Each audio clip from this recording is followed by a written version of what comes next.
그래서 신앙부터 제19항입니다. 그리스도의 한 육격 안에 있는 두 본성에 관하여. 자, 우리 제가 그냥 읽을까요? 자, 제가 쭉 읽어드리겠습니다. 제19항. 우리는 이 잉태에 의하여 하나님의 아들의 육격이 사람의 본성과 나뉠 수 없게 연합되고 결합되었으며, 따라서 하나님의 아들이 두 분이시거나 혹은 두 육격이 계신 것이 아니라 한 분의 단일한 육격 안에 두 본성이 연합되었다고 믿습니다. 그러나 각 본성은 그 구별되는 속성들을 유지하고 있습니다. 따라서 그분의 신성은 항상 창조된 것이 아닌 자존의 상태로 있고 시작도 없고 끝도 없으며 하늘과 땅을 채우고 있습니다. 또한 그분의 인성도 그 속성들을 잃지 않아서 시작된 날이 있고 피조의 상태로 있습니다. 이러한 그분의 인성은 유한하며 실제 육신의 특성을 모두 갖고 있습니다. 심지어 부활로서 자신의 인성에 불멸성을 부여하셨을 때에도 그분의 인성이 진정한 인성이라는 사실에는 변함이 없었습니다. 왜냐하면 우리의 구원과 부활은 또한 그분의 몸의 실체성에 달려있기 때문입니다. 그러나 이 두 본성은 한 육격 안에 매우 긴밀하게 연합되어 있어서 그분의 죽음에 의해서도 나뉘지 않았습니다. 그러므로 돌아가실 때에 그분이 자기 아버지의 손에 부탁하신 것은 자기 육체를 떠난 실제 인간의 영혼이었습니다. 그 후에도 그분의 신성은 항상 그분의 인성과 연합되어 있었으며 심지어 그분이 무덤에 누워 계실 때에도 그랬습니다. 비록 어렸을 때에는 그분의 신성이 얼마 동안 크게 나타나지는 않았지만 그때에도 신성이 그분 안에 계시지 않은 때가 없었던 것처럼 신성은 항상 그분 안에 임재하고 있었습니다. 그러므로 우리는 그분이 참 하나님이시며 참 사람이심을 고백합니다. 즉 그분은 참 하나님으로서 그분의 권능으로 사망을 정복하셨으며 참 사람으로서 자기 육신의 연약함을 따라 우리를 위하여 돌아가신 분이라고 우리는 고백합니다. 네. 내용이 그냥 다 이해해 주시는 분도 계실 것이고 굉장히 어렵다고 생각하시는 분도 계실 겁니다. 네. 낱말들이 좀 낯선 낱말들이 있어서 어려워하시는 분도 있을 것이고 내용도 사실은 쉬운 내용은 아닙니다. 우리가 기독교의 그 교리를 살펴볼 때 신비로움 속에 있기 때문에 어려움을 느끼는 것들이 이제 꽤 여러 가지가 있죠. 삼위일체 정확히 설명할 수 없잖아요. 삼위일체가 과연 삼위일체 하나님이 어떻게 구별이 되시면서 어떻게 일체라고 할 수 있는가? 이 부분에 있어서 명확하게 이해할 수 있는 사람들은 단 한 사람도 없습니다. 하나님 외에는 어느 누구도 잘 알 수는 없어요. 그만큼 또 어려운 주제가 이 그리스도의 양성 부분입니다.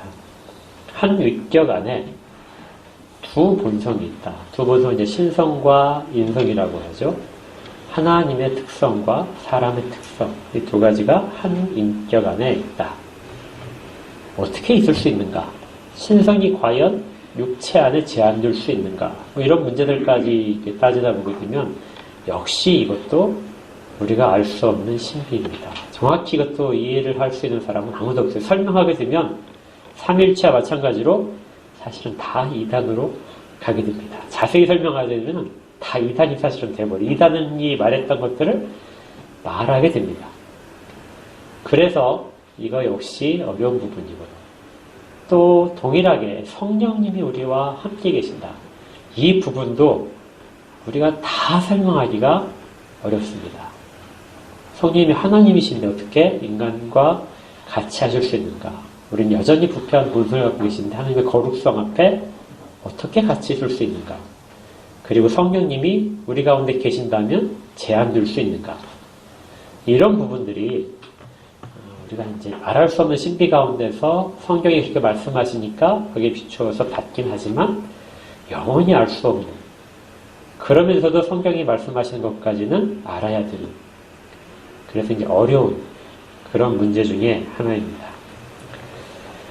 이 부분을 이제 자세히 설명하다 보게 되면 굉장히 어렵게 되기 때문에 일단 쉽게 얘기하고 나중에 이제 혹시 질문이 나오면 그때 좀 추가적으로 말씀을 드리겠습니다. 첫 번째 보니까 우리는 이 잉태의에서 하나님의 아들의 위격이 사람의 본성과 나뉠 수 없게 연합되고 결합되었다.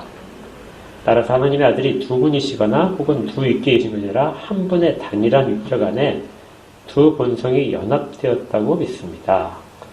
자, 거기 이제 여러분들이 하나님의 아들의 위격이라는 것을 이제 동그라미 쳐보시죠. 하나님의 아들이라는 부분에 동그라미를 치시면 이걸 우리가 흔히 이제 제2위격, 삼위일체 하나님의 제2위격이라고 했을 때 아들 하나님 이렇게 부르잖아요. 그래서 하나님의 아들이라는 호칭을 쓰게 되면 우리가 신성을 이야기할 때 많이 사용하는 단어가 되겠습니다. 그리고 성육신 한 다음에는 이제 하나님의 제2위격이라는 호칭을 쓰지 않죠. 그때부터 이제 어떤 단어를 쓰게 되냐면 예수 그리스도라고 씁니다. 그러니까 예수 그리스도라고 하는 것은 하나님의 제2위격이신 하나님이 육신을 입으셨다. 그래서 인성과 신성이 동시에 있으면서 한 인격, 인격이란 말은 구별되는 한 독립된 존재를 인격이라고 그러죠. 그 한 인격이 되었을 때 명칭을 우리가 예수 그리스도라고 붙이는 겁니다. 우리가 예수님이다 그러면은 육신을 입으신 제2위격 하나님, 이걸 담아낸 호칭이 예수 그리스도라는 호칭 속에 있는 것이죠. 호칭 구분을 잘 하셔야 됩니다. 그래야 우리가 그리스도의 한 인격 안에 두 본성이 있다는 문제에 있어서 오류로 잘 빠지지 않아요. 다시 한번 정리하게 되면 육신을 입기 전까지 삼위일체 하나님의 제2위격, 이걸 우리가 이제 이름을 붙일 때 하나님의 아들 혹은 성자 하나님 이렇게 붙이고 혹은 제2위격 이렇게 이야기를 하는 거예요. 이해하시겠죠? 그래서 단순히 우리가 하나님 하게 되면 어떤 하나님을 가르치는지는 잘 몰라요. 누가 듣더라도 어떤 하나님이지 하고 이야기를 할 정도로. 그런데 거기에 이제 하나님의 아들 하게 되면 제2위격이신 하나님을 이야기하는 거구나. 이렇게 이제 구별해서 들을 수 있게 됩니다. 그리고 나서 육신을 입으셨어요. 마리아의 태에 수태되시고 출산을 하셨습니다. 자, 그때의 이름을 뭐라고 하죠? 아이가 태어날 것인 이름을 뭐라고 하라? 예수라라. 그때부터는 예수라는 이름으로 인격이 호칭이 되는 겁니다. 그러니까 예수라는 호칭은 사람에 대한 붙이는 호칭은 아니에요. 예수님이 태어나셨기 때문에 인간 예수를 예수라고 하는구나 이렇게 하는 것이 아니라 하나님이, 이것도 정확히 얘기해야 됩니다. 하나님이 인간이 되셨다. 이 말도 좀 애매하잖아요. 어떤 하나님이냐 물어볼 때. 그래서 항상 하나님의 아들이 이렇게 붙여서 그 하나님의 아들이 인성을 입으셨다. 인성을 취하셨다. 이렇게 해야 정확한 성육신에 대한 이야기가 이루어지게 됩니다. 이제 테두리는 잘 아오셨죠? 자, 그 결과가 어떻게 되느냐? 이제 결론적인 핵심은 그분은 참 하나님이시오, 참 사람이시다. 참 하나님이라는 온전한 하나님입니다. 완전한 하나님이에요. 그리고 참 사람이다. 어느 한 구석 사람이 아닌 곳이 없는 참 인간이십니다. 어떻게 한 인격인데 그분이 참 하나님이고 참 사람이 될 수 있는가? 저한테 물어보셔도 답은 못해요. 성경이 그렇게 이야기할 뿐이니까. 아무도 이걸 정확히 설명할 수는 없다고요. 그래서 나온 것이 잘못된 것들에 대한 바로잡는 것입니다. 밑에 보시면 칼기근 신조가 나와 있죠. 이 칼기근 신조 이제 중간쯤 보면 우리가 많이 사용하는 표현들이 있는데요. 밑에서부터 7번째 줄인가요? 우리에게 두 본성으로 되어 있으심이 알려지신 바, 이 두 본성은 혼돈이 없고 변화도 없으며 분리될 수도 없고 동떨어질 수도 없는 연합체다. 뭐뭐가 아니다 하고 설명을 할 수밖에 없어요. 그러니까 정확히 무엇인가를 정확히 묘사를 하기는 어려운데 무엇은 아니다 하는 것은 알 수 있다는 거죠. 그렇게 해서 이 증명법 중에 무엇이다 하고 증명하는 법이 있다면은 무엇은 아니다 하고 부정어구를 사용해서 증명하는, 존재를 묘사하는 방법이 있는데 그렇게 할 수밖에 없기 때문에 이게 신비에 속하기 때문에 그렇게 하는 겁니다. 자, 그럼 이제 아닌 것들에 대한 걸 우리가 공부하는 거예요. 하나님의 그 위격, 제2위격이 하나님의 일부만이 인성과 결합했다. 이렇게 이야기를 하는 사람들이 있어요. 앞으로 이거 자주 아마 여러분들이 듣게 되실 겁니다. 실제 이제 암암리에 많이 퍼져 있어요. 하나님은 어느 곳에나 계신다. 그렇죠? 어느 곳에나 계시는데 육신을 입으셔서 사람 가운데 계세요. 특정한 한 사람 가운데, 한 육체 가운데 계십니다. 그러면 하나님은 그러면 그 인간의 몸속에 제한될 수 있는가? 그러면 다른 곳에는 성자가 계시지 않는가? 이런 문제가 등장할 수 있는 거죠. 그래서 여기에 대해서 이제 설명을 하려고 하는 사람들 중에 일부가 아바타를 생각을 합니다. 아바타 영화 보셨어요? 아바타 안 보셨어요? 한번 꼭 보십시오. 이 그리스도의 양성에 대해서 잘 생각할 수 있는. 예. 그 아바타에는 주인공이 그 몸을 다쳐서 움직일 수 없잖아요. 그래서 이제 기계 속에서 들어가 있고 그 기계 속에서 이제 그 두뇌가 이제 연결돼서 다른 어떤 그 물질적인 형체의 그 원격으로 조종을 하는 겁니다. 그러니까 그 느끼는 거, 생각하는 것이 다 내가 지금 캡슐에서 생각하는 것과 동일해요. 그렇지만 나는 그 자리에 있지 않고 여기 있죠. 그리고 나의 분신이 거기를 돌아다니는 겁니다. 마치 옛날 사람 중에 일부가, 지금도 이제 그런 사람들이 있는데요. 예수님은 하나님이신데, 하나님이 인간의 몸으로 입고 오셨다. 이것이 마치 어떤 분신을 만들어서 분신이 돌아다니는 것처럼. 근데 그 분신의 생각과 하나님의 생각은 연결되어 있으니까 완전히 동일하겠죠. 이것처럼 육체를 취하셨다 하는 부분을 이해하려는 사람들이 있습니다. 자, 그러면은 이제 결론적으로 얘기하게 되면 돌아다니는 것은 뭐예요? 참 하나님 아니죠. 뭐죠? 하나님처럼 행동을 하지만 뭐가 입니까? 분신일 뿐이죠. 그러면 이 분신이 죽어도 본체는 전혀 영향이 없어요. 그러니까 분신과 본체는 사실 아무 관계가 없는 거죠. 사실 일방적인 한 방향성만 가지고 있게 되겠죠.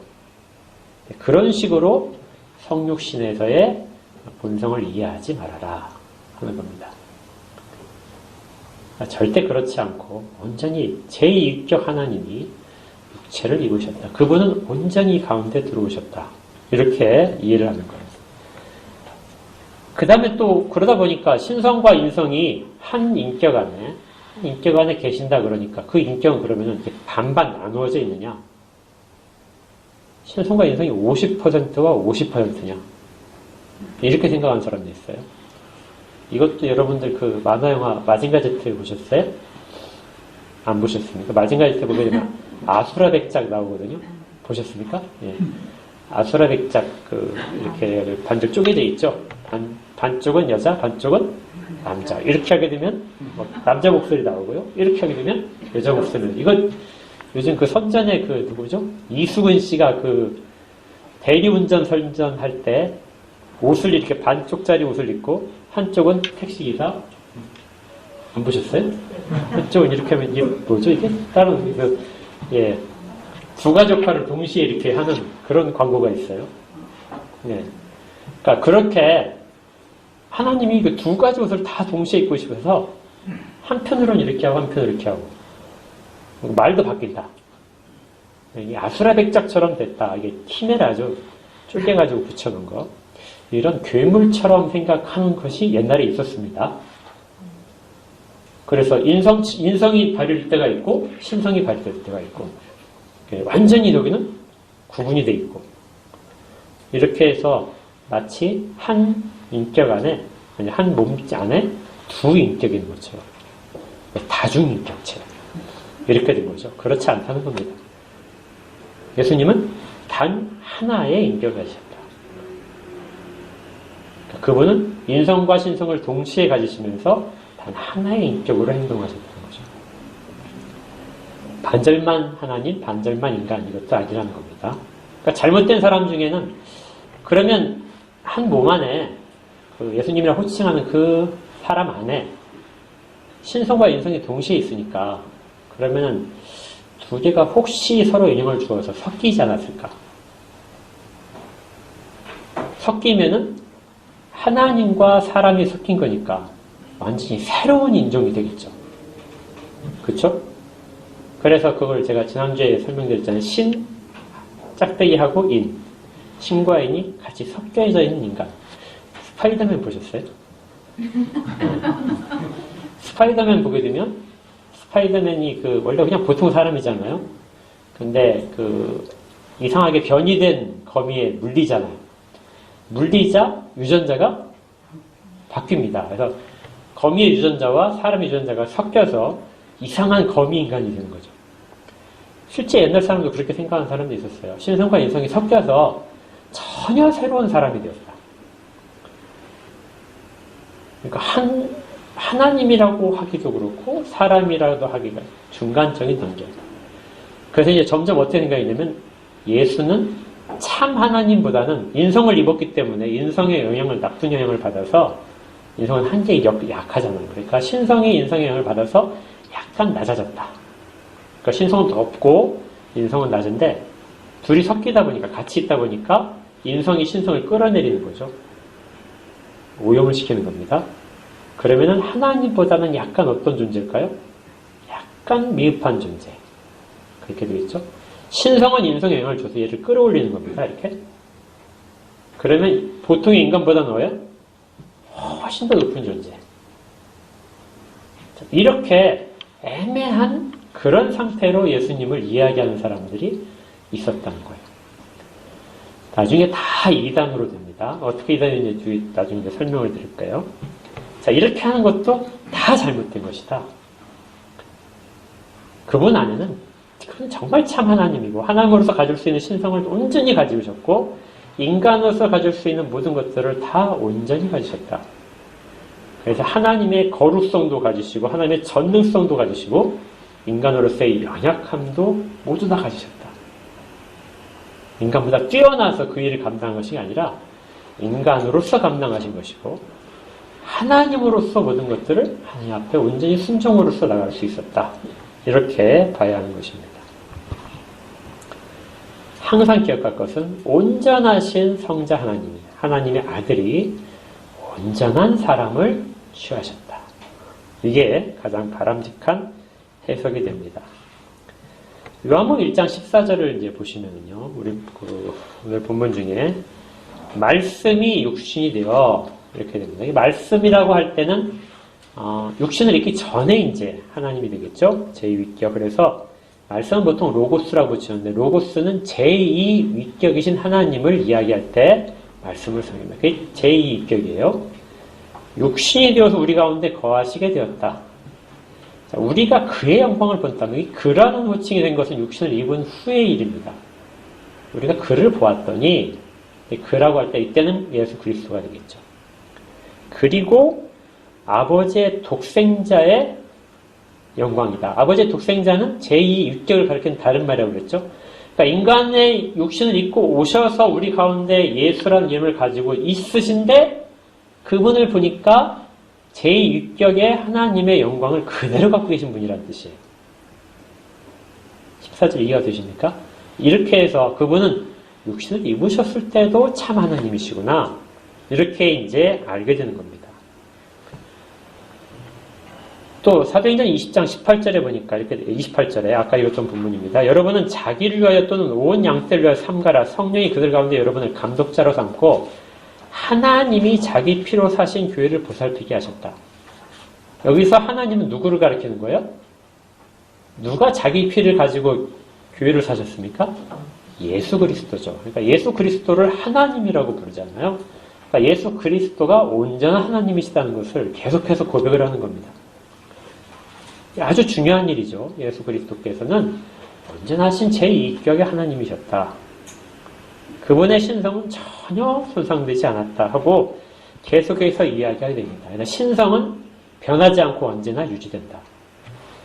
태초에 영원 전에 아들 하나님으로, 하나님의 아들로서 계셨던 그 신성은 여전히 하나도 손상되지 않고, 인간의 육신을 입으셨을 때에도 손상되지 않고, 그리고 무덤 속에 있을 때도 손상되지 않고, 하늘에서 손상되지 않고, 여전히 계속해서 동일하게 유지되신다.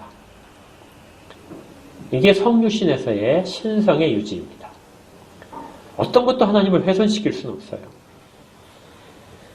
그래서 우리는 하나님이 사람이 되었다는 표현보다는 조금 더 좋은 것이 제2인격의 하나님이 사람이 되셨다. 이렇게 하는 것이 조금 더 엄밀한 의미에서 좋은 표현이 되는 것입니다. 자, 그 다음에 인성을 이야기하는데, 인성은 그 시작은 있잖아요. 마리아의 태중에서 잉태가 된 순간, 수태되는 순간부터 인성이 존재하게 됐습니다. 그러니까 신성이 인성과 같이 있는 것이죠. 그래서 태어난 날이 있습니다. 시작된 날이 있는데, 시작된 날로부터 이제 영원까지 인성은 그 예수 그리스도와 떨어지지 않습니다. 분리되지 않아요.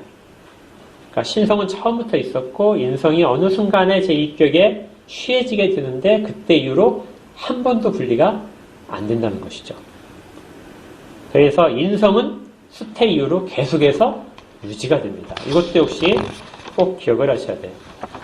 물론 그것이 변화된 인성이 아니라 진정한 인성으로서 유지가 됩니다. 그리고 심지어 부활로서 불멸성을 가지셨을 때에도 인성에는 아무런 변화가 없습니다. 물론 모양은 바뀌죠. 그 속성 가운데 일부가 죽지 않을 속성으로 바뀌겠지만, 그렇더라도 인성 전체가 달라지는 것은 절대로 아니다. 자, 그러면 이런 것들이 왜 우리에게 유익성을 주느냐? 우리가 구원받고 부활하는 것이 주께서 그렇게 인성을 유지하시기 때문에 우리에게 실제적이 된다는 것입니다. 주님이 반쪽만 인성을 가지셨다든지 아니면 변형된 인성을 가지셨다면 우리와는 아무런 관계가 없겠죠. 주님은 연약함을 그대로 갖고 계시고, 우리도 역시 그 연약함을 가지고 있기 때문에 주님은 우리를 모든 것들을 다 아십니다. 우리의 가장 약한 부분도 체휼하셔서 알고 계시는 거죠. 주님은 전능하시고 전지하셔서 우리를 아시는 것이 거기도 있겠지만, 직접 인간이 되셨기 때문에 인간의 모든 약함을 그대로 아십니다. 그래서 심지어 이제 이런 말도 있어요. 우리가 죄를 지으면, 하나님의 자녀로서의 죄를 짓게 되면 주님은 그 죄에 대해서 우리를 심하게 질책하시기보다 우리를 동정하신다. 왜냐하면 우리의 약함을 아시기 때문이다. 우리가 어쩔 수 없이 부패한 본성 가운데서 이 육신을 가진 상태에서 어쩔 수 없이 타협을 하고 굴복하게 될 수밖에 없는 그런 모든 것들을 주님이 아시기 때문에 주님은 우리를 심하게 질책하시기보다는 그것보다 먼저 우리를 동정하신다. 여러분들 자녀가 해보면 알잖아요. 자녀가 막 버릇없이 막 굴고 막 나쁘게 굴어요. 그러면 막 자녀를 막 저주하고 심판하십니까? 아니면은 동정하십니까? 그러니까 우리도 경험을 해봤잖아요. 물론 이렇게 아주 모범적인 분들은 경험 안 했을 수도 있어요. 근데 다 부모에 대해서 겨역하고 뭐 그렇게 한 경험들이 있잖아요. 아프게 한 경험들이 다 있잖아요. 그런 경험이 있기 때문에 자녀들에게도 이제 그런 모습을 보면서도 우리는 동정할 수 있습니다. 왜냐면 나도 그 부분을 겪었기 때문에. 여러분들이 사춘기 청소년들이 힘들어하는 거 어떻게 아세요? 그냥 교육받아서 아십니까? 다 살아보셨잖아요. 네. 그래서 이제 토마스 구든이라는 그 신학자가 주님은 그렇게 아시기 때문에 우리를 그렇게 지금도 보고 계신다. 그래서 이게 실체성이 연관되어 있지 않다면은 주님은 우리와 실제적인 관계 속에 들어오실 수 없다. 하나님과 인간 사이의 관계가 아니라 참 인간으로서 우리의 연약함을 연결시켜서 그렇게 해서 아신다. 이렇게 이제 설명을 했습니다. 우리의 구원과 부활은 그래서 주님의 참 인성이 여전히 변화되지 않고 있기 때문에 그 부분에 의지할 수 있는 거죠. 죽으셨을 때도 이 신성과 인성은 여전히 같이 갑니다. 그렇다면 이제 거기 베르직에서 나오겠지만 예수님께서 죽으실 때 그분이 자기 아버지의 손에 부탁한 것이 무엇인가? 그래서 죽으실 때 기도하셨잖아요. 십자가 당면을 기도하실 때. 그때 맡기신 것은 하나님의 영혼이 아니라, 신성이 아니라 인간의 영혼이었던 거죠. 인간의 죽음을 그대로 겪으셨습니다. 영혼과 육체가 분리되는 것이 인간의 죽음인데 주님도 보통 인간과 동일하게 영혼과 육체가 분리된 경험을 하신 것이죠. 그렇게 해서 죽음을 통과하셨습니다. 그리고 무덤에서도 계속 계셨던 것이죠.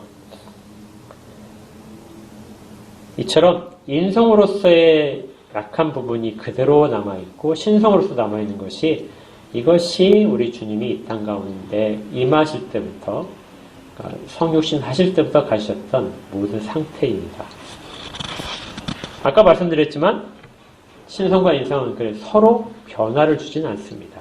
같이 있지만 변화를 주진 않아요. 그러니까 섞이지도 않습니다. 그래서 이것들을 대지신앙에서 첫 번째 줄에 그리죠. 우리는 이 잉태에 의하여 하나님의 아들의 위격이 사람의 본성과 나뉠 수 없게 그러니까 쪼개가지고 이 부분은 인성, 이 부분은 신성이다 이렇게 말할 수 없게 연합되어 있고 결합되어 있다. 그렇지만 두 인격이 아니다. 한 분의 단일한 인격 안에 두 본성이 연합되어 있다. 이렇게 되어 있습니다. 그럼 주님이 이제 이 땅 가운데 오셨을 때 약하신 상태가 있었잖아요. 갓난아기 때 주님이 신성을 발휘하셨을까요? 아무도 주님이 하나님이라고 이야기 못했을 겁니다. 그렇죠? 여러분들 그리스 신화 보게 되면 헤라클레스를 보게 되면 헤라클레스가 자기 죽이려고 보낸 뱀을 갖고 어렸을 때 엄마의 젖을 빨던 그 시기에 엄청나게 큰 뱀이 이렇게 와가지고 자기를 물어서 죽이려고 하니까 뱀을 이렇게 붙잡고 놀았다잖아요. 이렇게 휘두르고 이렇게 밧줄 휘두르듯이. 그렇게 하는 신화적인 인물이 절대 아닙니다. 그리스 신화에서 그는 신의 아들들은 어렸을 때부터 그렇게 교력을 발휘해요. 전혀 그렇지 않고 어렸을 때는 신성이 마치 없는 것처럼 그렇게 우리 가운데 나타나셨다. 그렇지만 그때도 신성이 없었던 적은 아니다. 언제나 신성을 가지고 계셨고 그것들은 때에 따라서 무리를 걸으신다든지 죽은 자를 살리신다든지 이런 모든 부분에서 나타나셨고 그러면서도 또 줄이고 연약하고 피곤해하시고 하는 부분들도 역시 가지고 계셨다. 자, 이제 주의점으로 가겠습니다. 무엇이 아닌 것들이에요. 빨리빨리 지나갈게요. 자, 이제 신성과 인성이 그러면 이렇게 같이 있다 하는 부분에서 같이 있지 않고 신성과 인성이 둘이 동시에 있으려면 뭔가 교류가 있어야 된다. 그리고 혼합된다고 생각하는 것은 이단이라고 했죠. 거기에 대항해서 이 두 개를 완전히 딱 쪼개려고 하는 성이 있습니다. 이 신성과 인성이 완벽하게 구분을 시키자. 자, 그러면은 아까 말씀드린 것처럼 하나의 인격 안에 두 개의 인격이 존재하게 되죠. 지킬 박사와 하이드처럼 그렇게 두 개의 인격이 존재하므로 예수 그리스도가 둘로 쪼개져서 나타나는 그런 이단이 됩니다. 그러면서 또 이제 사실은 우리가 다 여기에 속할 텐데요. 아무래도 신성과 인성이 같이 있다 보니까 마음이 어느 쪽으로 조금 더 쏠리죠? 우리 주님에 대해서는 신성이 조금 쏠리죠. 신성을 조금 더 강조해야 되지 않을까? 인성보다는. 이게 이제 우리가 가진 생각이에요. 그런데 이제 우리와 정반대쪽에 있는 저쪽에 자유주의 쪽에서는 신성보다는 어디에 많이 쏠리냐면요. 인성에 많이 쏠려요. 그래서 인간으로서의 예수, 하나님으로서의 예수가 아니라 인간으로서의 예수에 초점을 맞춰서 많이 이야기합니다. 지금만 그런 것이 아니라 이게 초대교회도 그랬던 거예요. 신성과 인성이 동시에 있다고 하니까 어느 쪽을 더 강조를 할까?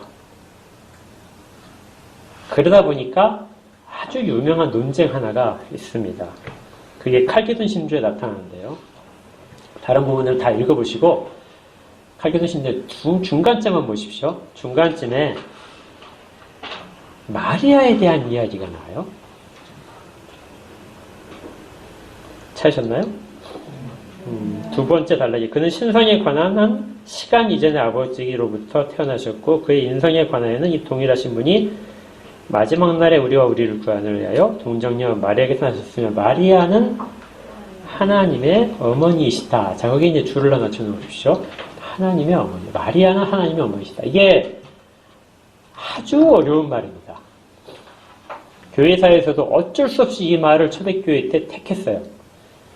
제가 조금 전에 그 설명해드린 신성과 인성을 이렇게 동시에 있다고 하니까 신성과 인성 중에 어떤 것을 더 강조해야 될까 하는 부분을 하다가 그 결론으로 나온 것이 하나님의 어머니라는 마리아에 대한 이 호칭을 붙인 겁니다. 이게 마리아를 높이기 위한 것이 절대 아니었어요. 나중에 이것이 이제 그 천주교에서 그걸 아주 교묘하게 사용해서 마리아 숭배로 이렇게 끌고 갔지만은 칼기든 신조 요 때까지도 전혀 그런 의도가 없고 그리스도의 양성, 예수 그리스도의 양성을 이야기하기 위해서 그렇다면 이 양성을 이야기할 때 이것이 어디로부터 왔는가를 이야기할 때 마리아를 이야기할 수밖에 없었어요. 그래서 마리아를 통해서 마리아가 출산을 해서 나셨다 예수 그리스도가. 그런데 그 나신 예수가 인간인가 하나님인가? 여기에 이제 논쟁이 붙은 거죠. 그래서 하나님이시라는 것을 더 강조하고 싶은 사람들은 하나님의 어머니라는 호칭으로 마리아를 붙였어요. 마리아를 높이 해서가 아니라 예수 그리스도의 신성을 강조하기 위해서. 근데 반대쪽은 이렇게 하는 이제 알렉산드리아 학파의 밑에 있는 거죠. 알렉산드리아 그쪽에 키릴이라고 하는 사람, 혹은 시릴이라는 사람들입니다. 그쪽이고요. 그 다음에 이제 안디옥 쪽에서 그쪽은 전통적으로 그 인성에 대한 강조가 아주 강했어요. 그 사람들은 아니야. 이 마리아의 본부에서 태어난 이 예수 그리스도는 인간이셨어. 참 인간이셨어. 이걸 강조하려다 보니까 하나님의 어머니라는 호칭을 그런 마리아한테 붙이면 안 되지. 마리아가 난 건 하나님이 아니라 인간이셨던 거야. 그래서 이 그리스도의 어머니라는 호칭을 쓰게 됩니다. 한쪽은 하나님의 어머니, 한쪽은 그리스도의 어머니. 이거 이제 테오토코스라는 그리고 이제 그리스토토코스 이렇게 이야기하거든요. 근데 이제 논쟁이 아주 심하게 벌어졌어요. 어떤 걸 더 강조할 것인가? 어떤 결과가 나왔을까요? 그 칼제논 교회 이제 이 신조가 그걸 반영을 한 겁니다. 누가 이겼겠어요? 당연히 신성이 이겼죠. 예. 신성을 강조해야 그래야 우리 예수 그리스도를 참으로 믿는 사람들이 고백일 테니까요. 그래서 하나님의 어머니라는 호칭을 마리아한테 쓰게 된 겁니다. 그런데 그렇게 쓰더라도 어느 누구도 마리아가 숭배를 받아야 된다 하는 생각을 가진 상태로 쓴 건 아무도 없었어요. 그런데 이것이 이제 시간이 지나면서 오해가 되기 시작한 거죠. 잘못 사용되면서 마리아 숭배로 갔습니다. 루터가 이 호칭을 그대로 썼어요. 물론 천주교에 쓰는 호칭이 아니라 초대교회 때 썼던 그 바른 의미를 가지고 마리아를 하나님의 어머니라고 불렀습니다. 그러니 칼빈 선생님 보니까 이게 좀 아닌 것 같아. 너무 오해를 많이 하잖아요. 아무리 설명하더라도 그 오류가 계속해서 붙어 있으니까. 그래서 조금 이제 그 다른 말을 썼어요. 그래서 하나님의 아들의 어머니 라는 호칭을 쓰게 돼요. 역시 이것도 근데 문제점이 있어요. 왜냐하면 하나님의 아들이라는 것은 이게 그 제2 위격을 가르치는 이제 호칭이 될 수 있으니까 하나님의 어머니라는 호칭과 별 차이가 없는 것 같은데 그렇게 구별을 짓고 보니까 독생하신 아들이다. 그래서 인성을 취하신 하나님이라는 표현을 거기에 담아놔서 구별하기 위해 쓴 겁니다. 그래서 우리가 보통 볼 때 이제 우리 쪽에서는 개혁주의 쪽에서는 하나님의 어머니다 하는 호칭을 별로 좋아하지 않아요. 그래서 쓰지 않고 그냥 예수 그리스도의 어머니다 이렇게 쓰는 것이 맞고 제일 정확해요. 왜냐하면 육신을 입고 오신 이후로서는 예수 그리스도이시기 때문에. 근데 그분 안에 참 하나님과 참 사람, 참 신성과 인성이 같이 계신다는 의미를 담아서 이야기를 해야 되는 겁니다. 그러니까 좀 어려운 내용이 되겠지만 그렇게 이해하시면 이제 가장 어려움이 없이 받을 수 있습니다. 좀 어려운 얘기가 이제 하나 더 있는데 이건 뭐 그렇게 하실 수 할 필요는 없고 여기서 우리가 이 교리에서 제일 우리한테 전하고 싶은 이야기가 뭐냐면요. 예수 그리스도에 대해서 하나님으로서의 인정, 참 하나님으로서의 인정, 그리고 그분이 참 인간이라는 것에 대한 인정을 우리가 동시에 다 가지고 있어야 되는 거예요. 그래야 그분이 우리의 모든 것들을 대속하실 수 있기 때문이죠. 그렇지 않다면 어느 한쪽만을 강조하게 되면 그리스도가 하신 역할들을 우리가 다 말할 수 없습니다. 히브리서 4장 15절에 우리에게 있는 대제사장은 우리에게 우리의 연약함을 동정하지 못하실 분이 아니다. 아까 말씀드렸죠. 인성을 계속해서 유지하고 계십니다. 한때만 가지시고 인성을 버리실 수도 있었을 거예요. 그런데 왜 하나님 우편에 계시면서도 인성을 버리시지 않는가? 이런 부분이란 거죠. 우리와의 관계성 때문에. 우리를 위하여 끊임없이 같은 상태의 체험들을 하셨다는 것을 기억하시며 하신다는 겁니다. 그게 이제 예수 그리스도의 천상에서의 사역에 들어가는 거죠. 결론을 내리겠습니다. 자, 딱 한 가지 기억하시라는 거죠. 예수 그리스도께서는 참 하나님이시고 참 사람이십니다. 그리고 더 정확하게 얘기할 때 예수 그리스도는 제2 위격이신 하나님께서 하나님 제2 위격이 인성을 취하셨다. 그리고 신성은 처음부터 한 번도 변한 적이 없었고 인성은 수태될 때부터 인성이 신성과 늘 함께 있었다. 그렇더라도 이제 마지막입니다. 그렇더라도 이제 벨직 신앙고백서로 오십시오. 이제 마지막입니다. 위에서부터 5번째 줄인가요? 네 번째 줄부터 볼게요. 따라서 그분의 신성은 항상 창조된 것이 아닌 자존의 상태로 있고 시작도 없고 끝도 없으며 자, 그 다음에 하늘과 땅을 채우고 있습니다. 비록 인간 몸 안에 신성이 거하시지만 동시에 하늘과 땅을 언제나 채우고 계십니다. 이것이 이제 변함이 없는 신성 가운데 들어있죠. 하늘과 땅을 다 채우고 계시면서 인간의 육신 안에 거하셨다는 것이죠. 그래서 육신과는 또 인성과는 신성은 또 떨어지지 않아 분리되지 않기 때문에 하늘에 계시는 순간에도 주님은 하늘의 신성과 인성이 동시에 있으시다는 것이죠. 그런데 그러면 이제 우리가 오전에 성찬을 했잖아요. 성찬할 때 그럼 우리는 아까 얘기했죠. 주님께서 주시는 것으로 받으십시오. 주님이 여기에 지금 임재해 계십니다. 뭐는 잘못된 말일까요? 하늘에 계신데 여기에 계셔서 우리에게 직접 처음에 첫 성찬처럼 우리에게 자기의 몸과 피를 주신다. 신성으로서 주시는 것이죠. 인성으로서 주신 것이 아니라 인성으로서 거두어낸 모든 공로들을 신성으로서 지금 영적 우리 가운데 주시고 계시는 것입니다. 그 신비로움이 양성이 함께 계신다는 표현 속에 다 담겨 있습니다. 물론 다 설명하지 못해요. 아주 어렵습니다. 신비로운 거죠. 그 신비로움 속에서 우리가 믿음으로 가는 겁니다. 기도하겠습니다. 하나님, 저희들의 지식과 이성을 통해서는 다 알 수 없지만 성경을 통해서 계시하는 대로 저희들이 예수 그리스도께서 어떤 분이신가, 그 한 인격 안에 신성과 인성이 어떻게 계시는가를 제가 살펴보면서 큰 위로를 받습니다. 저희들이 가졌던 모든 육체의 문제들, 이 땅 가운데 비천하고 부패하고 악한 모든 것들이 어떻게 해결될 수 있는지, 그리고 우리가 바라볼 것이 무엇인지를 살펴보았습니다. 그리고 또한 오늘도 신성으로서 저희를 채우시고 저희를 위로하시고 영적인 생명력을 공급하시는 것도 압니다. 이러한 모든 것들에 의지하여 오늘도 살아가는 저희들에게 주께서 주시는 은혜들이 늘 함께 하시기를 구합니다. 주님만이 우리의 구주이시고 주님만이 지금 현재 우리에게 생명을 공급하십니다. 나중에 하나님 나라에서 주를 배울 때까지 우리의 신앙이 변치 않도록 지켜주시옵소서. 예수님 이름으로 기도합니다.